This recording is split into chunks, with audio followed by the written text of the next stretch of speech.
Year is 2007. Nokia's headquarters in Espoo, Finland hums with the quiet confidence of empire. The company controls 40% of the global mobile phone market. Its engineers are celebrated. Its logistics chain is a marvel. Its brand is, by most measures, the most recognized consumer electronics name on earth. In boardrooms from Helsinki to Hong Kong, Nokia is not merely a success story. It is the template, the way you build a technology company, the way you scale, the way you win. 6 years later, a Microsoft executive stands at a podium in Helsinki and announces that his company is acquiring Nokia's handset division for 5.4 billion euros. The men and women in the room, people who had given decades to this company, will later describe the moment with a word that recurs across every account of that day: silence. Not grief exactly, not anger, just silence, the kind that descends when something that seemed permanent turns out to have been fragile all along. The company that Microsoft absorbed in 2013 had begun life as a pulp mill. Fredrik Idestam founded Nokia in 1865 on the banks of the Nokianverta River in southern Finland, processing timber into paper. Over the following century, the company would manufacture rubber boots, electrical cables, and televisions before arriving, almost by accident, at the technology that would define it. Nokia's pivot into mobile telecommunications in the 1990s was not a grand strategic vision so much as a pragmatic response to where growth was appearing. They followed the signal, and the signal was extraordinary. In 1998, Nokia became the world's largest mobile phone manufacturer. In 2000, its market capitalization peaked at around 250 billion euros, at the time, roughly one-third of the entire Helsinki Stock Exchange. The company employed more than 60,000 people globally. Its handsets were used by heads of state, by teenagers, by factory workers in Indonesia and attorneys in New York. The Nokia 3310, released that year, became one of the best-selling consumer electronics products in human history. People speak about it today with a fondness usually reserved for childhood objects. The culture inside Nokia during this period was one of genuine pride and genuine competence. These were not complacent people. They ran rigorous supply chains, obsessed over hardware reliability, and built distribution networks that could deliver a handset to almost any corner of the globe within days.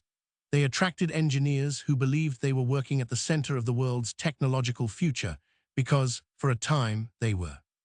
Somewhere in Nokia's research labs, almost certainly before 2004, an engineer held a prototype in their hands that looked, in retrospect, a great deal like the future.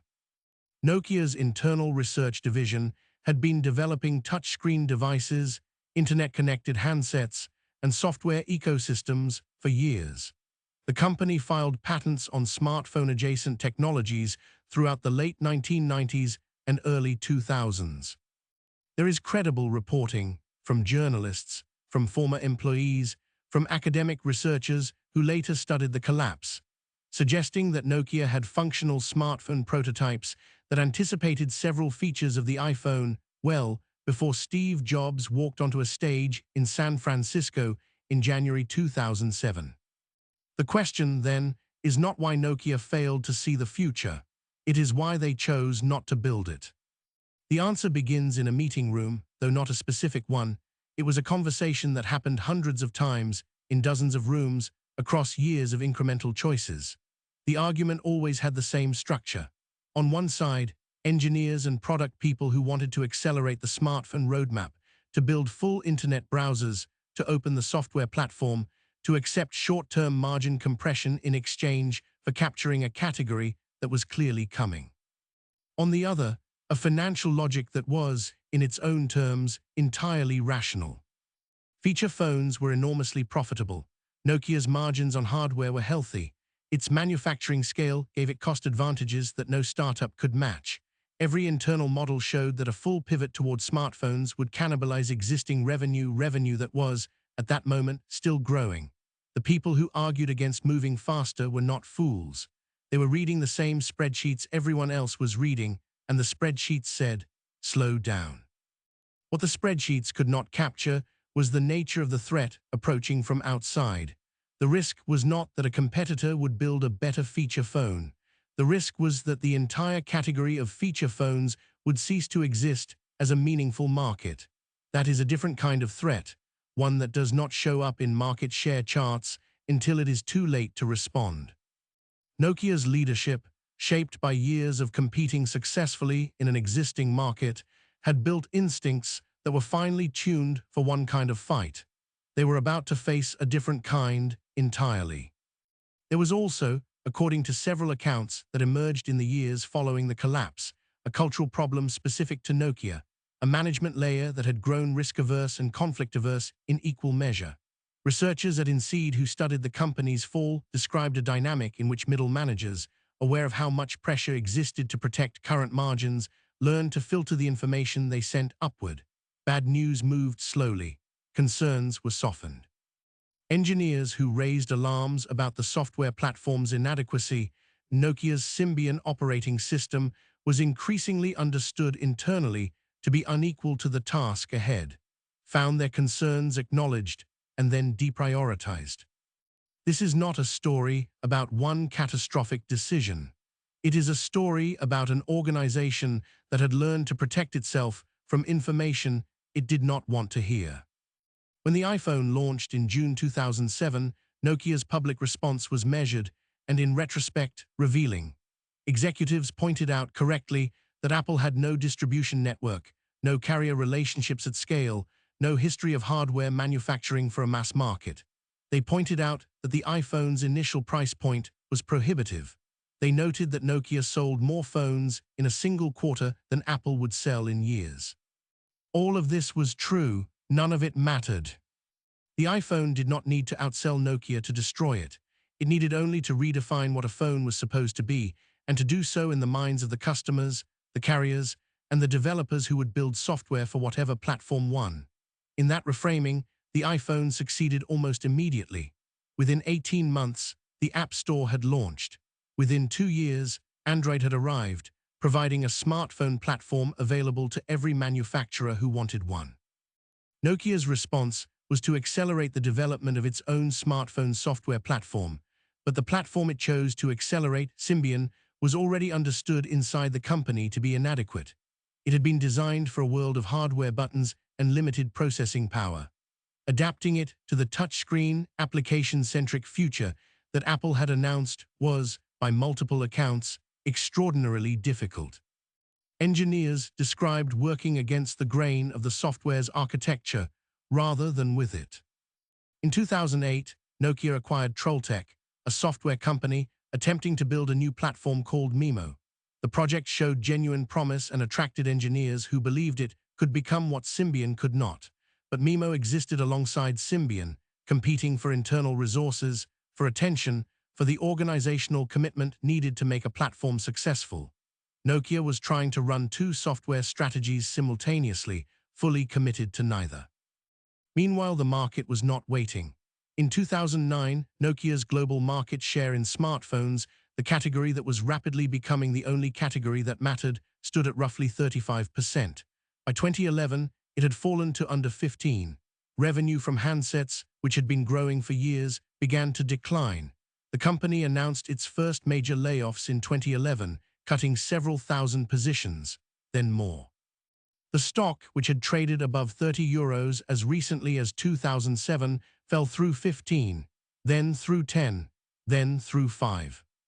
Stephen Alop, who became CEO in 2010, the first non-Finnish chief executive in the company's history, authored an internal memo in February 2011 that became public and entered business school curricula. In it, he described Nokia as standing on a burning platform, surrounded by water, with no good options. The memo was intended to shock the organization into accepting the scale of the crisis.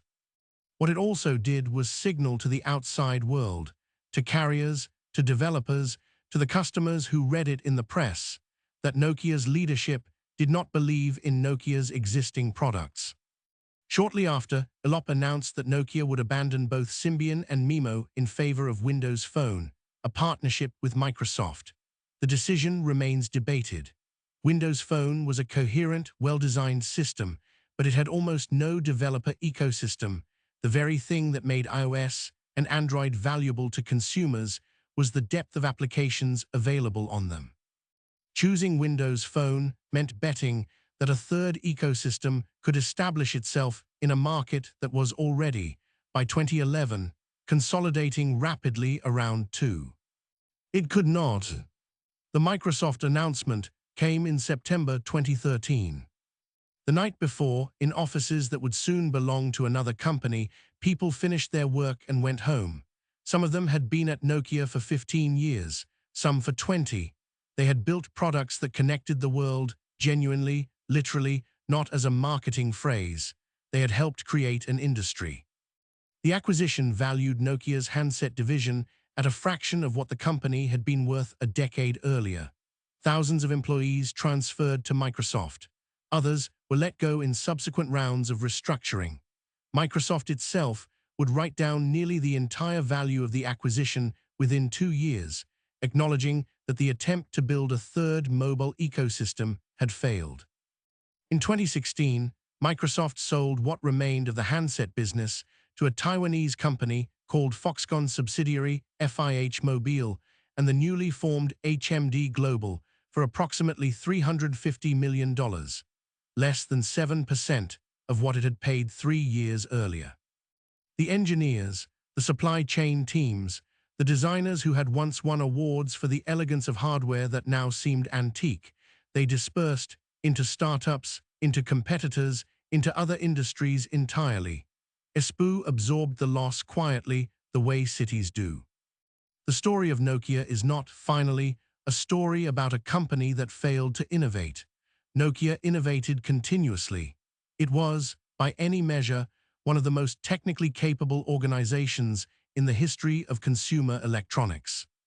What Nokia's collapse reveals is something more specific and more discomforting, the way that operational excellence becomes its own kind of trap. Nokia was extraordinarily good at the thing it had been doing. Its processes, its management structures, its incentive systems, all of it was optimized for a world that was about to stop existing. And the very quality of that optimization made it harder, not easier, to recognize what was happening. The information that might have prompted a different decision kept getting filtered, softened, delayed, because the organization had unconsciously built systems that protected the current strategy from uncomfortable news. This is the trap that still operates inside successful companies today. Not malice, not laziness, not even, in most cases, a failure of imagination. It is the rational-seeming logic of protecting what is working, applied in a context where what is working is about to become irrelevant. The engineers who built smartphone prototypes were not ignored because their leaders were stupid. They were deprioritized because the people making the decisions were optimizing very professionally for the wrong future. Every organization that has ever succeeded at something faces a version of this. The question is not whether the platform will shift. It always does.